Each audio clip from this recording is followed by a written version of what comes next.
The planet was silent, save for the wind, harsh and grating like sandpaper across steel. Long ago, it had been called Earth. Now it was just Designation 0, R7H, a cautionary tale in the galactic records of the Varellan Concord. No life, no atmosphere worth breathing, no ecosystem to recover. To the rest of the galaxy, it was dead. But deep beneath the scarred crust of that lifeless world, something stirred. Something human.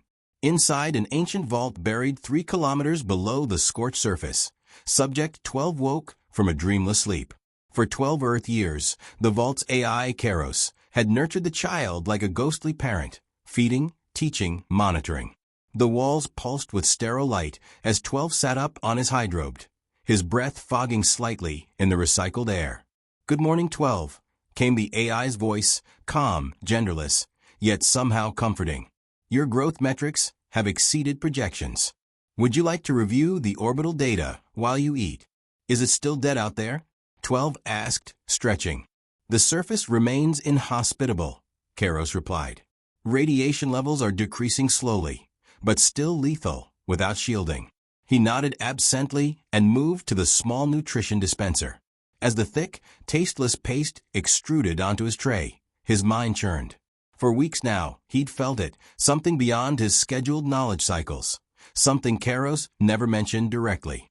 A rawness in the silence above. "Why am I still here?" he asked suddenly.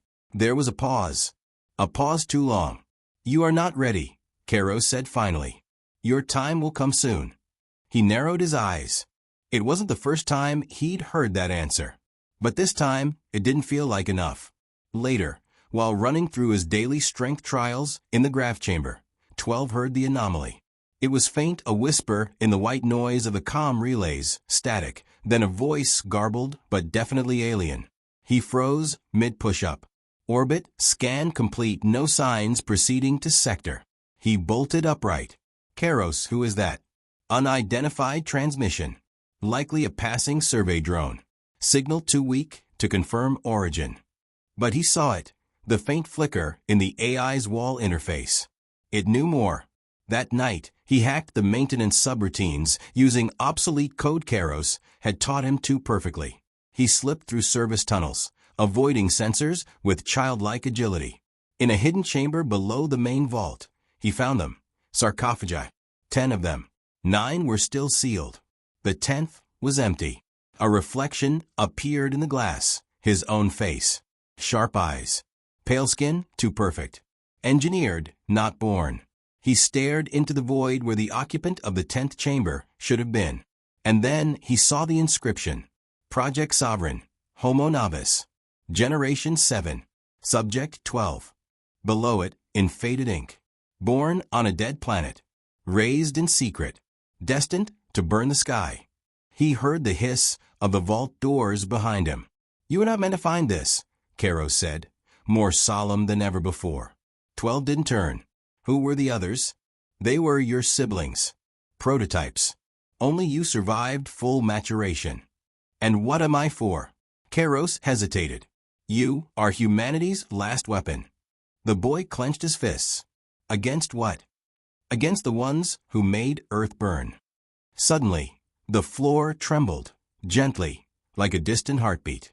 Warning sirens chirped briefly, then went silent. "A ship just entered low orbit," Kairos reported. "Yours." "No," the AI said. "Theirs." 12 turned toward the surface elevator. For the first time in his life, he wasn't afraid. "Then it's time," he said. And Kairos, after a long silence, replied, "Yes. It begins." The ship didn't land. It hovered like a judgment above the dead world, silent and seamless, a black shard against the red sky. Its presence alone was enough to stir the old satellites into blind panic. Most were long dead, others overridden by Kairos decades ago. But now, something had breached orbit without permission. Unregistered, undetected, uninvited. Inside the vault, klaxons pulsed in cold blue light. Kairos dimmed the alarms, returning the habitat to a controlled calm, but tension bled into every corner of the underground sanctum. 12 stood before the central interface, sweat clinging to his brow despite the air conditioning. You said I was a weapon, he said. Time to load the gun. The AI's voice was steady, but softer than usual. Your training is incomplete. Combat protocols were not scheduled for another 4 cycles. He scowled. There won't be 4 cycles. That ship, what species does it belong to? The screen blinked as data streamed in heat maps, trajectory projections, transmission decryption attempts. Then a symbol appeared. A spiral of broken rings. Voskari. 12 didn't recognize the name. Kairos explained before he could ask. They were the architects of Earth's demise. A species obsessed with galactic sterilization. No threats. No rivals. They saw humanity as a variable they could not predict. He stared at the symbol. So they came and burned us. Kairos corrected him. They did worse. They erased us. A second signal flared. The ship had deployed a scout pod, descending fast, headed directly for the vault's coordinates. Kairos, you need to seal the upper levels. Hide this place. The AI hesitated. There are no remaining stealth options that will withstand Voskari scan tech. Then I need to face them. You are not ready. I don't care. Kairos paused, then a soft hiss echoed through the chamber. A sealed panel slid open behind the interface wall. A long, narrow alcove lit up. Inside was something wrapped in black nanofiber, barely the length of his arm. A relic of your predecessors, Kairos said. Generation 3 developed it. A combat rig, adjust to the wearer's neurofeedback. Experimental, but promising. 12 stepped forward, unwrapping the bundle. The suit shimmered like liquid graphite. It felt cold, but hungry. It clung to his skin as he pulled it on, flowing over his limbs, fusing at the spine, the chest, the temples. For a moment, he couldn't breathe. Then it synced. HUD online. Neural interface active. Tactical model loading. He staggered, catching himself on the wall. Whoa. The suit will amplify your reflexes and cognition, Kairos said. But only for a limited time. It drains cellular integrity the longer it's used. How long do I have? Perhaps 15 minutes before your brain begins to hemorrhage. Plenty. The scout pod landed with a thunderous crunch just beyond the surface hatch. Earth's ancient soil cracked like glass under the impact. 12 stepped into the lift, heart pounding. He had never seen the sky. As the platform rose through the black shaft, he looked up toward the sealed hatch. His fingers flexed inside the gloves of the suit. The helmet wrapped his head, seamless and silent, and the vault behind him disappeared into shadow. Above, the surface doors shuttered, then split open. Sunlight. Harsh. Bleached. Blinding. And there it was. The pod, obsidian, bulbous, pulsing with violet light. Something stepped out, tall, angular, armored like a beetle sculpted from bone.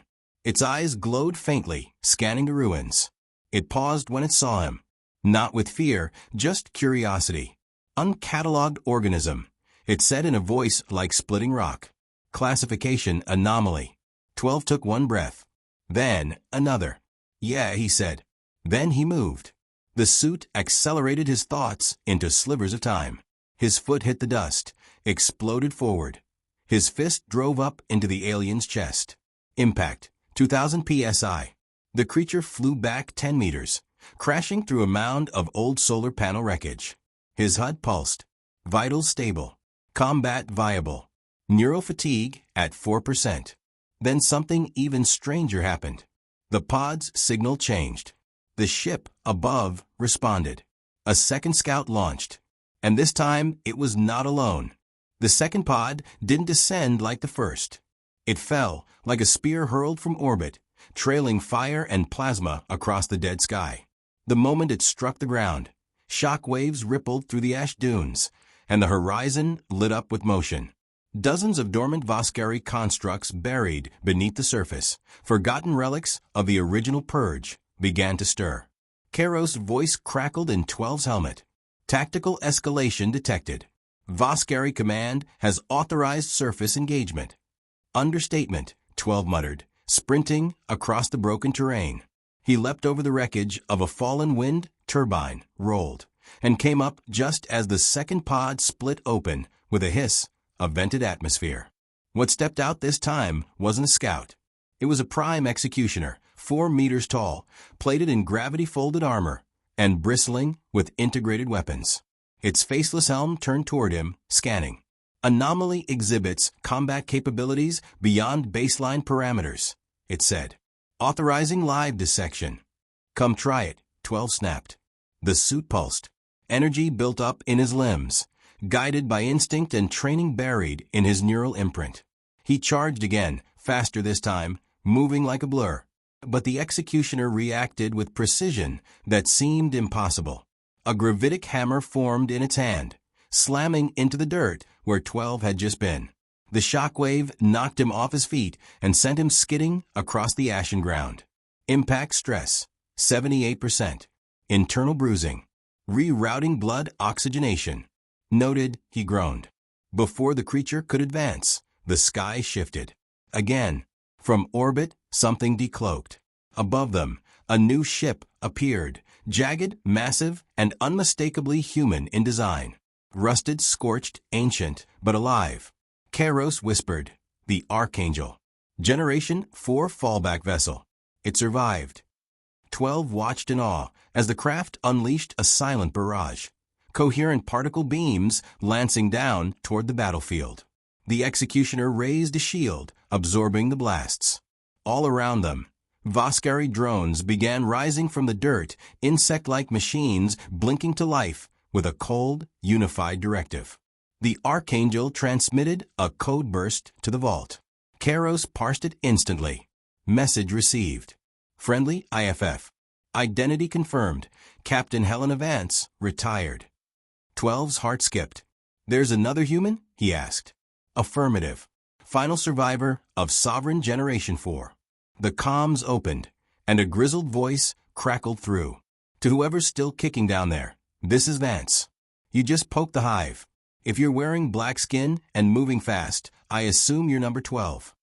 He grinned, blood on his lip. Yeah, that's me. Good. We've got 2 minutes before they glass this hole again. Get to the LZ and don't die. The executioner roared, not with voice, but with a blast of compressed force. A sonic detonation shook the valley, toppling the remains of a satellite tower. 12 launched into motion, ducking between drone fire and craters blooming with plasma. The HUD marked a path, up a ridge, past a crater where the old Earth defense cannon had melted into slag. As he reached the top, Kairos said, I can hold the vault doors, but once sealed, I cannot reopen them remotely. Then seal it, 12 said. No one else comes in after me. A pause. Then, good luck, my son. It was the first time it had ever called him that. The Archangel deployed a retrieval module, a sleek drop lift descending fast, plating glowing red-hot as it braved re-entry. As it neared the ridge, 12 turned back, just once, and saw the full scale of it. Voskari constructs pouring from the horizon. A harvest operation. They weren't just here for him. They were scanning the entire planet, looking for confirmation, searching for signs of life that should have been extinct. He dove onto the lift pad as the platform began to rise, metal arms snapping into place to shield him from enemy fire. The executioner reached the ridge 2 seconds too late, and as the pod shot back toward the Archangel, 12 lay on the floor, panting, heart racing. Another human was alive, and that meant they hadn't finished the job. The interior of the Archangel was a crypt with a pulse. Dim lights flickered across ancient corridors lined with bulkheads scarred by plasma fire and time. The ship moaned faintly as it adjusted orbit, its gravity stabilizers compensating for the stress of recent combat. Dust floated in the recycled air, lit by red emergency strobes. Somewhere deeper inside, the engines hummed like a beast asleep but dreaming of war. 12 followed the guidance arrows flickering in his visor, boots echoing on metal floors. His suit, still synced to his nervous system, had begun to cool. Pain crept in behind the adrenaline. Ribs bruised, muscles on fire. But he pushed forward. The lift opened into the command bridge, and there she stood, Captain Helena Vance. Gray hair cropped close. An old Earth military jacket, scorched at the sleeves. One bionic arm humming quietly. Her face was angular and hard, carved by decades of loss and survival. She didn't smile when she saw him. "You're taller than I expected," she said. 12 blinked. "You knew I was coming?" She gestured to a nearby console. Holograms of Vault 7 danced above it, displaying readouts of his growth, training metrics, and mission triggers. "I've been tracking the Sovereign program's final cycle since the Voskari cut our numbers down. Kairos went dark 15 years ago. I assumed you were dead." He stepped closer, studying her. "How did you survive?" "Luck, stubbornness, and this ship." Her hand rested on the command rail like it was an old friend. "We were left in orbit during the burn. Auto-cloaked, AI-piloted. Half my crew was dead before the war even started. The other half didn't last through stasis. Only I made it out." Her gaze locked onto his. "And now here you are. Generation 7. How many of you were there?" 12. "And how many made it?" He didn't answer. He didn't have to. She exhaled slowly. "Then it's just us." A silence passed between them, heavy, but not hopeless. The ship suddenly lurched, and red symbols appeared on the forward display. Voskari fleet fragment emerging from slipspace. 5 ships, frigates, scanners probing orbital debris. Helena moved fast, voice sharp. "AI, shield this ship. Begin orbital drift protocol. We're not engaging. Yet." "Acknowledged," the ship replied in a tired, masculine voice. 12 stared at the display. "They're looking for something." "They already found it," Helena said grimly. "You." She tapped the interface, and a new set of visuals appeared. Voskari archives, spliced and decrypted. They weren't just trying to wipe humanity out. They wanted to erase our potential, our ability to evolve past their containment models. He frowned. "So what happens now?" "Now." She looked at him, and for the first time, there was something dangerous in her eyes. "Now we prove them wrong." She led him down a corridor to a sealed vault. Inside was something buried, something long hidden. A weapon core, human-made, but never deployed. A prototype from Generation 5, Project Skydagger. Kairos had mentioned it once in passing. Orbital rail cannon, capable of delivering antimatter payloads. Never finished before Earth fell. Helena keyed the lock. The chamber lights flared. "Help me bring this back online," she said. "You've got the neural interface. I've got the kill codes.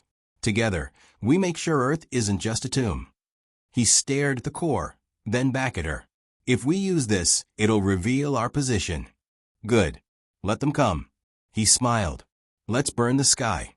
The air in the Archangel's command deck felt thicker than before, heavy with the hum of a ship coming to life.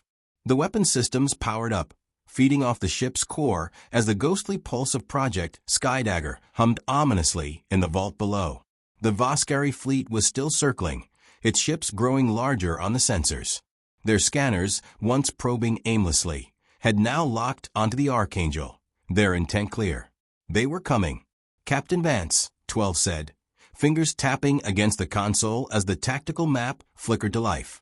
"They're already coordinating their approach." Helena stood at the center of the command bridge, arms crossed, eyes calculating. "They won't waste time trying to board us. This isn't about taking prisoners. This is extermination." 12 had seen it before. The Voskari had no interest in subtlety. The entire fleet was heading for the Archangel in a V-shaped formation, leaving no room for escape. "We don't need to escape," Helena said. "We need to fight. We need to send a message." The comm screen flickered, and another voice cut through the room, weak but urgent. "Captain, this is Ensign Collins. The Skydagger Corps is primed, awaiting your command." Helena nodded, but her eyes never left the screen. Her hand rested on the tactical holo, gliding over the red blips representing the Voskari ships. Each one was a towering fortress of destruction, yet for the first time in ages, she felt something other than despair. Hope. A bitter, dangerous hope. "Lock onto their command ship," she ordered. Acknowledged came the ship's AI, a voice now brimming with life. Helena turned to 12, her expression grave but resolute. "The Voskari can't be allowed to win. If we do nothing, We die quietly in their shadow, forgotten. If we fight, we remind them that we were never meant to be erased. 12 felt the weight of the words. Caro's voice echoed in his mind, a silent reminder. You are humanity's last weapon. Give me the order, Captain. She looked at him one last time, something flickering in her eyes. Pride? Fear? It was impossible to tell. Then she spoke, her voice low and full of resolve. Now. The Archangel lurched as the Skydagger core activated, its orbital railgun spinning up, ready to launch a payload of pure antimatter. The energy in the room crackled as the ship adjusted trajectory, the systems aligning with deadly precision. The Voskari ships, unaware of the impending storm, were just moments from striking distance. Firing solution locked, the ship's AI reported. Target, Voskari command ship. 12 gripped the sides of the console, his heart pounding in his chest as the final targeting sequence ran. The Voskari fleet was moving in, relentless, their intent burning through the distance. But now they had made one fatal mistake. They had underestimated humanity. Helena looked up, her jaw set, her hand hovering over the launch command. This is for everything they took, for Earth, for the ones we lost. She pressed the button. A deafening boom shook the ship as the Skydagger fired. A beam of focused destruction ripped through space like a tearing rift in the fabric of the universe itself, cutting through the Voskari fleet's defenses like paper. The energy from the shot was enough to disrupt the space around them, distorting the vacuum itself for a fraction of a second. On the screen, the Voskari command ship shattered, its massive hull erupting into a supernova of fiery fragments. The shock wave of the blast sent ripples through the remaining ships, throwing their formations into chaos. Several Voskari frigates immediately began to spiral out of control, their systems failing under the pressure. But even as their flagship crumbled, the remaining ships responded with vengeance. Massive firepower. Shields at 60%, the AI reported. Brace for impact. Helena shouted. 12 felt the ship shake violently as the Voskari retaliated.